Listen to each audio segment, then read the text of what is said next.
আরে বাড়া, তুই তো চিন্তা করতিস কেন? দেখবি কিচ্ছু হবে না। হ্যাঁ ভোদা, তুই কিছু হবে না বললেই হবে। আমার তো মনে হচ্ছে এবার কপালে চোদন আছে। ভোদা, কোন অলক্ষণী চোদার মুখ দেখে যে আজ সকালে ঘুম থেকে উঠেছিলাম, ওটাই ভাবছি। আরে তুইও তো চিন্তা করিস না, আমার টুনটুনি ওরকম মেয়ে না। দেখবি ও বাবাকে গিয়ে কিচ্ছু বলবে না। হ্যাঁ ঠিকই বলেছিস, বাবাকে গিয়ে কিছুই বলবে না, শুধু চিঠিটা দিয়ে আমাকে দেখিয়ে দেবে।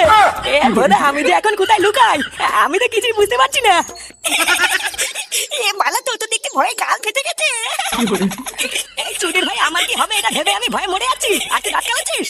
ঢ্যামনা তো দাঁড়া না, একবার চিঠিটা খুলে পড়লেই তো জানতে পারবে কে চিঠিটা লিখেছে। তখন তো দাঁত কালানো বেরিয়ে যাবে। বাল জানবে বইটা আমার নাম হলো ফাটা, আমি ফুটার ছেলে, বুঝলি? বইটার চিঠিতে তো আমি কোনো জায়গায় আমার নামই লিখিনি, তাহলে কি করে বুঝবে ওটা আমি দিয়েছি? চোরের চিঠিটা তো টুনটুনির হাতে তুই দিয়েছি, এবার চোরন খেলে তুই খাবি। ও বাড়া, এ ফাটা, তুই তোর বন্ধুর সাথে এটা করতে পারলি? এ পল্টু কাকা, এবার আমাকে ঢুনবে রে। এবার আমি কি করি? ও মা, মা গো মা, আমি এবার শেষ গো মা, আমি আর বাঁচবো না। আই ধরবো না, কি শুরু করলি বলতো? এই চুদ না, তোর সাথে আমি আছি তো নাকি? কেউ তোর গায়ে হাত দিয়ে দেখুক না।